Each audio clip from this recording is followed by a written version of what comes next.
Basically ताप म्हणजे काय हे आपण थोड्या वेळ डिस्कस केलं होतं की 100 डिग्री फॅरनहाईटपेक्षा बॉडी टेम्परेचर ज्यावेळेस वाढतं त्यावेळेस आपण त्याला ताप म्हणतो. आणि ताप आल्याच्या नंतर बाळाला जे कपडे आपण घातलेले असतील त्याचं ओपन करून ठेवणे, त्याला नळ्याच्या पाण्याने सुती कपडा ओला करणे आणि अंग पुसून घेणे, ह्या गोष्टी, त्याचं पॅरासिटामॉलचा ड्रॉप त्याच्या वजनाप्रमाणे डॉक्टरांच्या सल्ल्यानं देणे, ह्या सगळ्या गोष्टी आपल्याला करता येतील.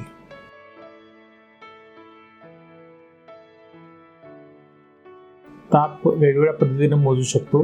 द मोस्ट कॉमन पद्धत ही आहे की काखेमध्ये डिजिटल थर्मामीटर ठेवणे, एक ठराविक वेळेनंतर तो बीप देतो आणि त्यानंतर ते टेम्परेचर रेकॉर्ड होतं.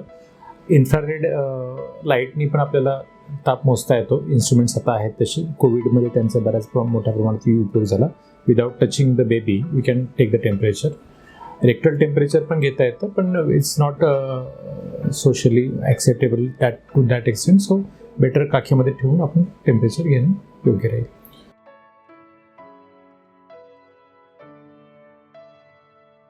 जेव्हा केव्हा ताप अचानक 102 डिग्री फॅरनहाईटपेक्षा पुढे जातो, तापासोबत बाळाला सुद्धा झटके येत आहेत, बाळ ॲबनॉर्मल मुवमेंट्स करतंय, डोळेवरती फिरवते, हातपाय वेडे वाकडे करतंय, त्याशिवाय सुस्त पडतंय बाळ, दूध पीत नाही आहे, किंवा श्वासाची गती जास्त वाढलेली आहे, किंवा त्याच्या कुठल्याही बिहेवियरमध्ये ते ॲबनॉर्मल वाटतंय आईला, तर आपण त्या क्षणी डॉक्टरांकडे जाणं गरजेचं आहे.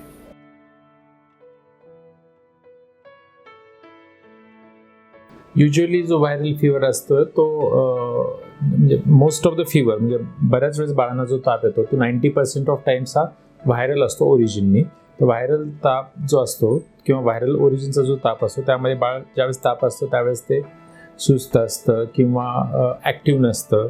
तर जसं ताप कमी होईल औषधाने किंवा आपण टेपिड स्पॉन्जिंगनी कमी होईल, त्यानंतर बाळ ॲक्टिव्ह होतं. हा व्हायरल तापाचा पॅटर्न असतो. बॅक्टेरियल तापामध्ये ताप कमी जरी झाला तरी बाळ बऱ्याच वेळेस सुस्त असतं आणि ते दूध पित नाही किंवा ॲक्टिव्हिटी तितकी दिसत नाही. हे बॅक्टेरियल तापाचं एक कार्डिनल साईन आहे. जर एकदा पुसून घेतलं आपण आणि तापेचं औषध दिलं तर परत वारंवार आपल्याला ताप येतोय बाळाला आणि बाळ खेळत नाही आहे, ॲक्टिव्हिटी नाही आहे, दूध पित नाही आहे असं आपल्या निदर्शनास येतं. त्याचं डेली रुटीनमध्ये चेंजेस आपल्याला जर ऑब्झर्व होत असतील तर आपण, मला असं वाटतं की डॉक्टरकडे जायला पाहिजे.